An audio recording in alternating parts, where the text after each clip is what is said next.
এভারেস্টের চূড়ায় বাংলাদেশের পতাকা উড়িয়ে দেশে ফিরেছেন বাবর আলী। প্রথম বাংলাদেশি হিসেবে মাউন্ট এভারেস্ট এবং লোৎসে একই সাথে 2 সামিট জয় করে গড়েছেন নতুন ইতিহাস। পৃথিবীর সবচেয়ে উঁচু হিমালয় এভারেস্ট জয়ে গর্বিত গোটা দেশ। বাবরের এমন দুঃসাহসিক অভিযাত্রার গল্প শুনেছেন অর্ণব বাপি। This is the summit. No room.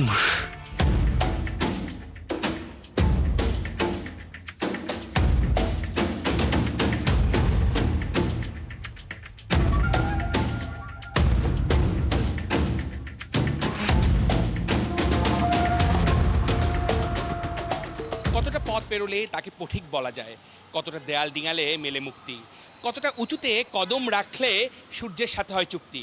বাংলাদেশের হয়ে এভারেস্ট জয় করে দেশে ফিরেছেন বাবর আলী। কথা বলবো তার সঙ্গে। দারুণ এক মুহূর্ত, বাংলাদেশের জন্য দারুণ গর্বের এক বিষয়। যখন আপনি ঠিক এই বিষয়টাই লক্ষ্য স্থির করেছিলেন এবং লক্ষ্য অর্জনের পর কিরকম লাগছে? দারুণ অনুভূতি, মানে দেশকে যে কোনোখানেই আসলে রিপ্রেজেন্ট করা, লাল সবুজের পতাকা হাতে কোথাও দাঁড়ানো, নিঃসন্দেহে দারুণ অনুভূতি।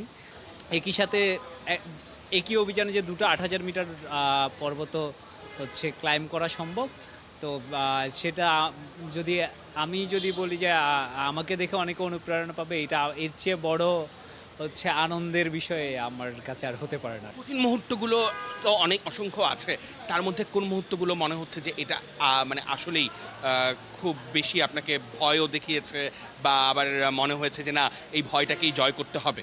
আচ্ছা, এইটার ক্ষেত্রে বলবো ওই যে আমার ক্ষেত্রে আমি সবাই যেরকম একটু করে বলি যে এভারেস্ট অনেক কঠিন, এরকম আমি বলবো যে আই প্রিপেয়ার্ড ওয়েল, এই জন্য আমার কাছে অনেক কঠিন মনে হয়নি। কিন্তু হ্যাঁ, ফেরার সময় কিছু জিনিস যে আনকন্ট্রোলেবল থাকে আমাদের ক্ষেত্রে, প্রকৃতির উপর তো কারো হাত নেই, বা তুষার দোষ আসছে, কোনো কারণে একটা ক্রেভাস খুলে গেল, ক্রেভাস মানে বরফের ফাটল, তো এগুলোর উপর তো আর কারো হাত নেই। তো এরকম একটা তুষার ঝড়ের কবলে আমি পড়েছিলাম এভারেস্ট থেকে নামার সময়, ব্যালকনির ঠিক উপরে যে রিচটা আছে ওখানটায়।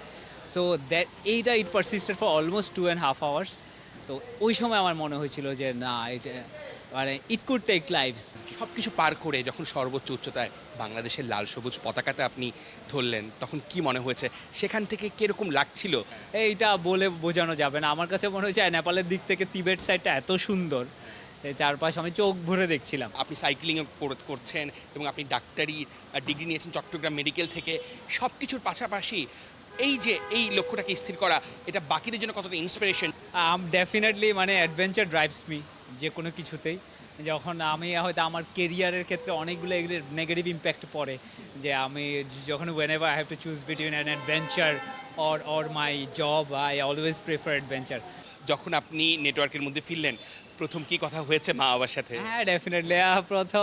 আমার মায়ের প্রথম যে আমি কেন এত পুড়ে গেছি এই কোয়েশ্চেন ছিল। তো এটা তো বরফের যখন গ্লেশিয়ারের উপর সূর্যের আলো পড়ে ওখান থেকে রিফ্লেক্ট করে এটা হয়। তো I can't wait to hug my mother and father. ধন্যবাদ, অনেক অনেক শুভকামনা। একাত্তরকে সময় দেওয়ার জন্য বাবর আলী ফিরেছেন দেশের জন্য অর্জন বয়ে এনে, গৌরব বয়ে এনে। সে নেপাল থেকে সরাসরি ঢাকা এসেছেন এবং ঢাকা থেকেই তিনি চলে যাবেন চট্টগ্রামে তার যেরকম সংবাদ সম্মেলন আছে, তাকে জন্য কিন্তু অনেকেই অপেক্ষায় রয়েছে, র্যালি রয়েছে এবং আরও অনেক কিছু নিয়ে কিন্তু চট্টগ্রামের পুরো সময়টা এই জয়টাকে সেলিব্রেশন করা হবে। অর্ণব বাপি, একাত্তর, ঢাকা।